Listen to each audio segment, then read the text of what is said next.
A neurociência, ela vem com a junção, né, da parte do conhecimento cerebral, mas muitas coisas não se explicam porque entra o lado de Deus sobre o sopro da vida, sobre a questão da nossa alma, do nosso espírito.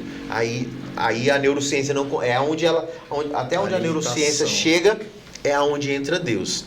E aí, na aula de hoje que eu assisti, dizia-se que Jesus, a vinda de Jesus, nos traz um ensinamento de prática. Você falou isso, eu sigo o Evangelho. E aí, Jesus veio ao mundo, né, para que a gente pudesse nos dar os ensinamentos adequados de praticar aquilo que é o correto a se fazer, né? E nisso, quais são os ensinamentos dentro do seu campo de estudo, dentro do que você vivencia, nas suas pregações?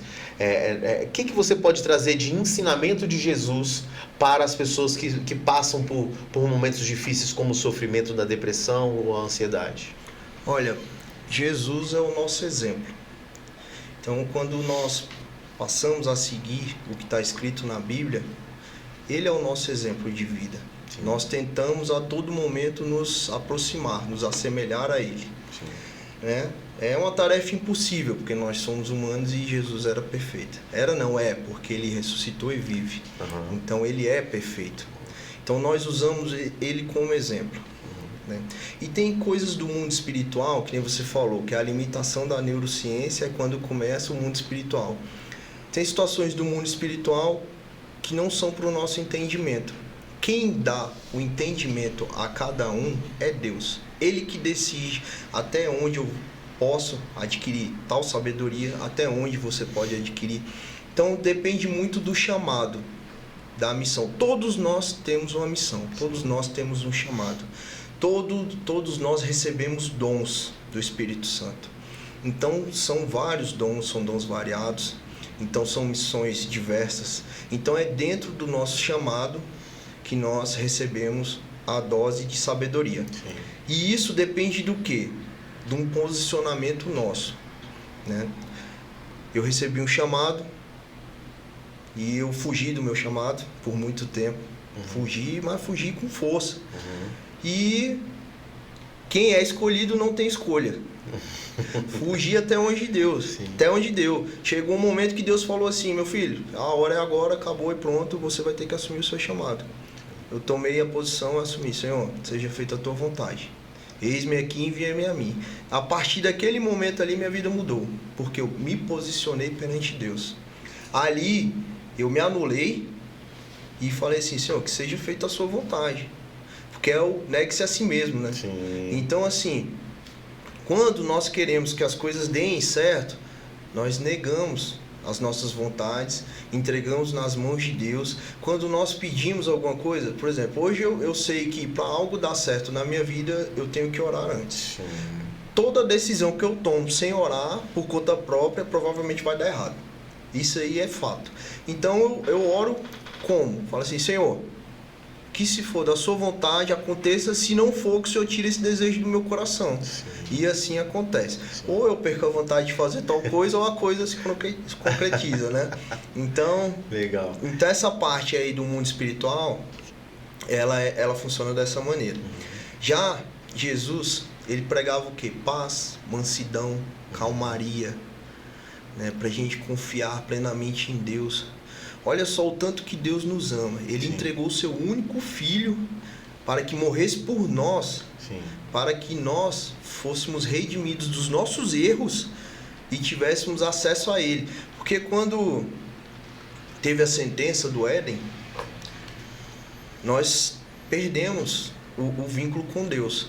Né? Nós deixamos de ser filhos e passamos a ser criaturas. Simplesmente Sim. criaturas. Sim. Através de Jesus Cristo, que é o Cordeiro que livra o mundo dos pecados, ele religou, ele fez essa ponte de ligação. Tanto que ele fala que ninguém vai ao Pai senão por mim. Eu sou o caminho, a verdade e a vida. Ninguém vai ao Pai senão por mim. Então, hoje nós somos filhos de Deus por adoção.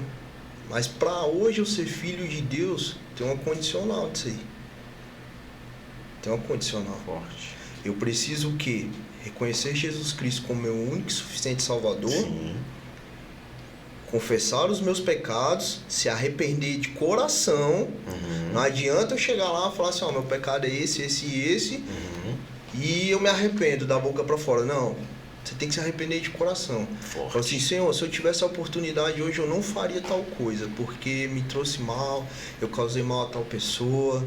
Então, assim, isso a gente tem que fazer de coração e reconhecer que Jesus Cristo e entregar a nossa vida a Ele. A partir daquele momento ali, o seu antigo eu morre, né? Nós morremos para o mundo e vivemos para Deus. A partir daquele momento ali, nós nos tornamos filhos de Deus e temos direito à herança. Qual a herança? Sim. A vida eterna. Né? Sim. E aí o pessoal fala assim, cara, mas é muito limitado, é muito não sei o que, é muito não sei o que.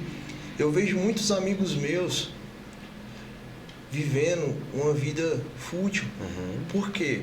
Porque quando nós somos criaturas, existe um vazio dentro de nós que nós tentamos preencher a todo momento com coisas do mundo. Sim. Drogas, sexo, álcool, Sim. prazeres momentâneos, que até no ato ali de você estar praticando aquilo, você sente um êxtase, se sente bem, mas logo em seguida vem aquela depressão, aquele sentimento ruim. Por quê? Porque esse vazio que está dentro de nós é exatamente do tamanho de Deus. Então nós só conseguimos preencher esse vazio com Deus. A partir do momento que eu aceito Jesus Cristo como meu único e suficiente Salvador e começo a seguir os seus ensinamentos, amar o próximo como a si mesmo. É difícil, perdoar, Sim. dar outra face. Cara, isso é muito difícil. É muito difícil. Todos os dias eu passo o dia todinho pedindo a Deus, Senhor, me dê força, me dê força, me dê força. Me dê força para resistir, porque eu sou fraco. Sim. E eu consigo vencer um dia, eu falo assim, ó, venci mais um dia, graças a Deus. E no outro dia eu tomo a mesma decisão. Fantástico. Só que, apesar de todas as adversidades, eu sou feliz e eu sou preenchido. Por quê? Porque o meu vazio não existe mais. Sim. É tremendo isso. Você seguindo a Cristo, vivendo o Evangelho de Cristo, retomando seu elo com Deus, deixa de ter adversidade? Não. Pelo contrário. Porque agora você passou a ser do exército inimigo. Enquanto você estava lá, mas não mexe com esse cara aí não, que eu não tenho trabalho nenhum com ele. Quando você tomou a decisão, aí há um levante. Tua vida começa a ter um monte de adversidade, pessoas são levantadas para te causar problema. Sim. Só que qual é a diferença da tribulação do antigo eu com o meu novo eu? Os dois têm atribulações, só que agora Deus que está à frente. É Ele que está indo lá. Antigamente eu perdia batalhas, hoje Deus ganha essas batalhas por mim. Sim. Olha que fantástico que você falou. Vai no exemplo da garrafa. Por exemplo, se você se alimenta da palavra de Deus, se você está tendo essa conexão de oração, de buscar a palavra, de seguir o evangelho, de se arrepender, de deixar Deus guiar os seus passos, você começa a encher essa garrafa da presença de Deus. E quando você aperta a garrafa, o que transborda? O que você tem dentro de você? Deus.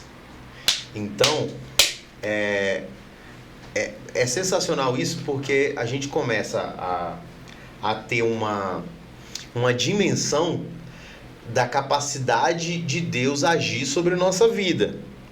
Só que muitas vezes a gente quer controlar. Isso aconteceu muito comigo. Eu sempre fui de resolver minhas coisas nos peitos, sabe? Ai, faz isso, vamos lá, vai dar certo, e, sabe? Nas toras produções. Mas dessa vez que eu fui lá no fundo do poço, perdi tudo que eu tinha, falei assim, rapaz, sozinho eu não vou. Deus, confio em ti. E muitas vezes aquele antigo eu ainda quer voltar e não, vamos lá, vamos, não sei o que. Não. Aí eu dou uma escorregada de novo, Senhor, me arrependo, desculpa, perdão, me perdoa, eu quis controlar. Então eu não controlo mais. Estou deixando fluir. E isso é confiar em Deus. Com certeza. Aí você deixa com que Ele faça o controle lá do videogame. Ele é quem tá mandando você para cá ou para lá, ou sobe ou desce. Só que a gente é falho. E é onde a gente tem que se arrepender dos nossos erros e recomeçar o dia, né, reescrevendo a nossa história.